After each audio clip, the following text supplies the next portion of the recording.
Okay, good evening, everyone. I know everyone is waiting, a lot of you are waiting for the award ceremony to commence after my talk, so I will keep it brief. I have 20 minutes, I will take 15. Quick intro on myself. My name is Smriti. I'm the co-founder and CEO of AdvantageClub.ai, which is an AI-powered employee experience platform focused on rewards, recognition. We do surveys, mood meters, well-being solutions, and a lot more. So today's theme, primarily, Dr. Bhatia's theme for today is AI and disruption. And that's what my topic is also about. I want to talk about how you can utilize AI, especially agentic AI, in human-centric recognition frameworks, which incidentally, as AdvantageClub.ai, we are the pioneers in the world in terms of application of agentic AI and rewards and recognition. So before I go on to talk more about it, and I know we've done a lot of awards, so I want to kind of just engage with everybody before I start. So I have a quick quiz for everyone. And if any of you have heard me before, I always start this with a quiz, and it used to be, is it AI or is it not AI? But that is not true anymore. Everything is AI. So today's quiz is a little more complicated than that. And it's more about, do you understand agentic AI and different types of AI? So let's see how well we all know AI. We've been listening to talks since the morning. Can we do this? Can we do a quick quiz to start with?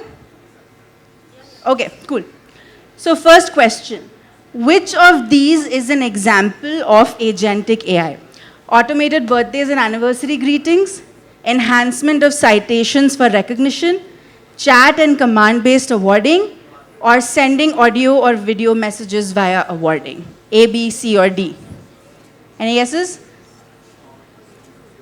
I hear a C. Anything else? Which of these is agentic AI? Only one of these is agentic AI. Rest are not. You don't know? Okay. So the answer is C. Chat and command-based awarding is a classic structure of agentic AI. When you think of agentic AI, think of it as an agent, as an assistant who can do the work for you. Unlike automation, which is already existent in the world, where on birthdays or anniversaries people get awarded themselves, or something like recognition, citation enhancement, like on LinkedIn, when you're writing a message, AI helps you enhance the message. That is generative AI, but it's not agentic AI. Or something like basic tech, like sending audio, video messages. So with this, my next question, and I hope I get better responses and smarter answers this time. Which of the following is something AI cannot replace? And this is a fun question because we always keep on talking about what AI will replace and what AI will not replace. So can AI replace interviews and CV assessment, or rewarding through leadership, or replicate citations with human empathy, or moments that matter? Which of these AI cannot replace? C, D, B? Okay, so the answer is C. You can replicate everything here via AI other than human empathy. And that's what I think a lot of people in the panel earlier were talking about as well, that if your data is wrong, then most probably AI will give you a wrong suggestion. They might not answer with the way you want them to answer, or they might not add empathy in the responses in the right manner. So maybe 10 years down the line, AI will learn empathy, but as of today, AI cannot replace empathy, and that's why whatever information you give to an AI agent or a bot or a system, you have to put your own elements of empathy to make it replicate that for you. Next, if you're trying to redeem a health checkup benefit, how can agentic AI assist you? So basically the question is, again, which one of these is actually where agentic AI can be useful? First is, it can help you make a booking as per your preferred time and location, or it could list all available health packages from every hospital, or it could display general wellness blogs related to health checkups, or it could show you diagnostic centers covered by your insurance. Out of these, which one is the best application or the only application of agentic AI? A. All of the above is AI, but agentic is A, you're right. So it will help you, like I said, Agent is someone who will get the work done for you and will not just answer questions. So it'll help you make a booking as per your time and preference.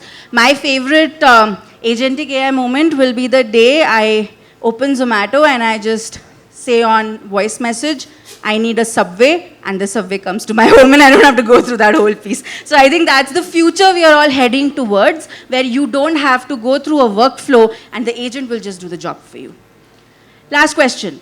Which of this following is not AI? Uploading an Excel file when you are awarding and 100 people are automatically awarded. A chat-based system can award by giving a command. A report gives you smart patterns as per request and suggesting personalized rewards to an employee. Which of these is not an AI option? 3 are AI, 1 is not AI. B, A, D. No, so personalization is AI, the answer is A. If you are uploading an Excel file of say 1,000 people and they're getting awarded automatically, it's automation. It is not technically AI. Everything else in the screen is actually AI. So with this, I think now we have some idea around what agentic is, what generally AI is, and I think what I want to talk about here is first recognition and what kind of rewards and recognition programs exist, and then I'll kind of cover how AI can be integrated in these pieces as well. So when you talk about rewards and recognition, we have something called as the CARE framework, where CARE, C stands for culture-based recognition, A stands for achievement or performance-based recognition, R stands for rewarding key moments, and E stands for engagement-led healthy habit formation. So whenever, there's a standard question that what is the right framework to actually create an engaging solution for your employees, this is the answer to that. Let me quickly talk about each one of these. So culture-based recognition and performance-based recognition are two very different things. Culture-based recognition is where you digitize your policy, you run real-time recognition solutions, say Spot Awards or anything. You see somebody did a great job and aligns with the cultural values and you give them an award. You obviously can utilize AI to personalize redemption options out here. And lastly, social recognition, which we call as peer-to-peer appreciation or social walls, which we run for all our employees. Culture-based recognition has got nothing or very little to do with performance. It is related to people following core company cultural values. And when you see somebody achieving those cultural values, you recognize them for actually doing the right thing and working towards the right goals of the organization. Unlike culture-based recognition, performance-based recognition is specifically based on performance. Here, you can actually enable better incentivization of performance or KRA or KPI completion of people by creating things like real-time leaderboards, gamified experiences, performance dashboards, and you can give flexibility in terms of incentives, or say a lot of companies run sales contests where they want, basis the top line changes of the organization, employees get rewarded. So performance-based recognition can actually be automated very well by creating an automation in terms of incentive calculations as well. Today, a lot of organizations have teams of 50 to 100 people, especially large organizations whose purely job is to calculate these incentives, because the entire target structure for organizations is so complicated that calculation itself takes a month and a bunch of people. All of that can be automated, eventually driving better performance-led recognition and saving a lot of time, cost, and effort of companies. Third is primarily key moments that matter. And moments that matter, unlike culture or performance-based recognition, goes for everybody. It is based on a moment.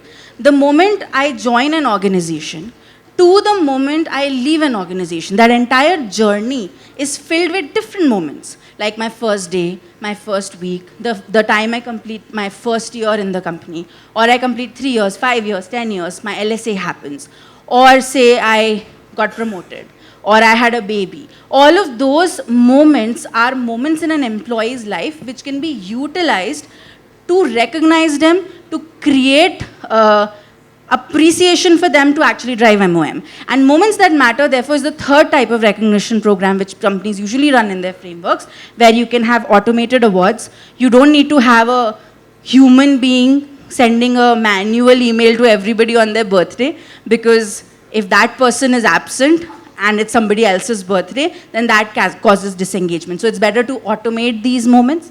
Similarly, you can add special digital badges associated with them. So instead of just saying, say, happy birthday, or just saying good job, or saying, happy work anniversary, you can have automated badges, certificates, which can go along with that, again, adding to the value of the recognition. You can also make it more social, where there could be scrapbook features, where, as a group, employees could wish each other. AI could be used to send smart nudges that this person's anniversary is coming up to the whole team, and the whole team could actually create a group greeting card. So all of those things can be digitized for moments that matter for recognition. And lastly, because well-being is on the helm of everybody's mind today, a lot of organizations have also started engagement-led healthy habit formation programs. And I think we had a panel also talking about it, where how you can drive better healthy habit formation by driving challenges, by driving engagement programs around stepathons, walkathons, or say challenges around drink 10 glasses of water a day or eat 5 fruits a day. All of that can also be driven through digitization, where, say, your app could link to your smartwatches or smartphones or Google Fit or Apple Health, and eventually drive those programs home. Also, link it to your reward strategy, so that when people complete those milestones, they also get maybe small recognitions out of it. It doesn't need to cost you a lot, but eventually driving holistic well-being also helps in increasing productivity of the organization. So when we talk about this entire care framework, how do you put agentic AI in this entire framework, right? So agentic AI, in our opinion, can be utilized in 6 areas where you can actually touch lives of employees by using it correctly. First is, you can utilize it in manager-led or peer-to-peer appreciation. You can utilize it in gifting and reward redemption, in well-being, in milestone-based events and nudges, which I was talking about, moments that matter. You can utilize it in reporting and analytics. You can also utilize agentic AI in creating a knowledge base and having people access that knowledge base. And how do you do that is, I'm going to quickly cover those as well. So if you have to utilize agentic AI in peer-to-peer manager-led recognition, I'll just give you an example. For example, an Adva is our agentic AI bot. So if I was to use agentic AI in, say, a peer-to-peer appreciation, in my erstwhile model, if I have to appreciate somebody, I would go to a platform, I would click on appreciate, I would go to a badge, I would search for the person, select the badge, write a citation, click on submit, give confirmation, and then the appreciation goes through. With agentic AI, I just go to the chatbot, I say, hey, give a thank you card to Bhatia ji. And it will find Bhatia ji in my organization, give that badge in just a single command. So we spend so much of time and effort and training in training our managers how to actually use softwares and frameworks. The future, everything will go away. Everything will be replaced by that chat bot, and you just say anything to the chat bot and their word goes through. So I'm particularly very excited about that upcoming future, because in fact, not the future, this is actually the present today, because eventually all of that cost which is being spent on training people, like a lot of you might know how expensive it is to train people for Workday, or train people for Salesforce, or train people for any particular software, it will completely go away in the future. Second is gifting and redemption. And again, in an erstwhile model, if you were to not use agentic AI for redeeming reward points or getting vouchers or gifts, typically, again, you would go through that whole process of finding the right brand. But with agentic, I could just say that, hey, redeem my points on Myntra. Or I could say, hey, Adva, just recommend me where should I redeem my points on, and basis personalization, Adva will tell me that I think you're a coffee lover, why don't you use it on Starbucks? So it just becomes really easy as a single command-based structure to redeem your points as well. Third problem statement is well-being access. And again, in a today's world or pre-agentic AI world, if I have to maybe get a gym membership done and my organization has given me a certain budget to utilize a gym, I have to manually find that gym in my network, but with an agent, it will identify a location, pick the best gym around you and just activate that membership for you as well. You don't even need to create an account. So it becomes really easy from like a usage standpoint as well. Fourth is moments that matter. Moments that matter is where agentic actually can play a very big role. It's a very common problem that, and I have that too. I remember the birthday or anniversary of somebody in my team a day before their birthday or anniversary. On the day, I will always end up forgetting it. So through an agent, you can schedule wishes. You can have the agent remind you that this person's moment is there today, so why don't you go ahead and wish it, and also give that wish on your behalf. So if you remember that somebody's birthday is coming 3 days before their birthday, just schedule it, and the agent will do it on their own. The fifth statement, problem statement where agentic AI can play a major role is reporting and analytics. And this is a very, very big problem. And I know a lot of you will have that pain point today when, say, the CEO comes tomorrow and says, hey, who are the top 10 rewarded people in this organization? And then for that one single question, you have to go through hours of report pulling, putting pivots, adding tables together, and then you get to that particular answer. Through an agent, you can get an answer just like a simple question, hey, who are the top 5 people who are recognized in my organization, and the agent will pull that data out for you. So that becomes a very powerful way of utilizing agentic in recognition, especially from a reporting and analytics standpoint. I could also ask a random question like, basis my recognition patterns, who are the 10 people who are most likely to attrite? And the agent will pull out under-recognized people and tell you, these people need attention right now. So very, very powerful if you think about it from a futuristic standpoint.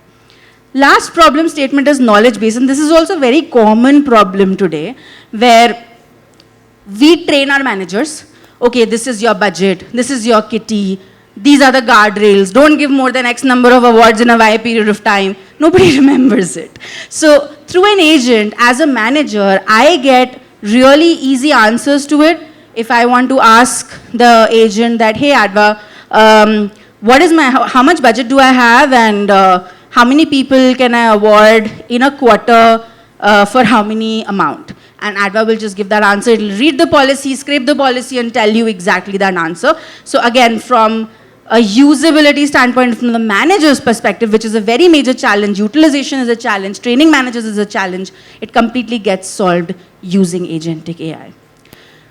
So that's pretty much it from like a problem statement perspective as to how you can actually utilize agentic AI. And like I said, it becomes really easy from like a chat-based structure. There is no user interface, there are no buttons, there is no UI. You just chat with somebody, say, good job, Ben, confirm, the award goes through. You can have language support, which completely changes the game again. Somebody sitting in France could give somebody an award in India. Say you have people who are blue collars in the remotest of cities, they don't know English, they can use their local language. It just becomes very, very easy to use any platform. Same thing goes for redemption, like I just select that you redeem something on Myntra and you select your option, that's it. Your redemption is done. No need to wait for gift cards, no need to wait for loading of websites, etc., etc. Just through a chat-based structure, you get your job done. So we have a booth today, and as I wrap up, I just want to point out that we are running an offer where if you are an existing customer, which some of the customers are there in the audience today, or if you sign up with us in this particular year, we have agentic AI as a free add-on to the platform which we are giving out. There is no additional fee to add agentic AI to your subscription. So my team is there, happy to connect with you, and irrespective if you don't want to sign up with us, that's okay as well. Happy to chat, discuss agentic AI workflows, and really I love to understand where people are struggling with in terms of their recognition programs, adoption, or any sort of engagement pieces. So happy to connect and chat. So I won't take a lot of time, and over to Bhatia ji. I don't see him, but I hope he's here somewhere. And while I move out, I'll just play a quick video talking about agentic AI and AdvantageClub.ai. Thank you so much for listening to me. Thank you.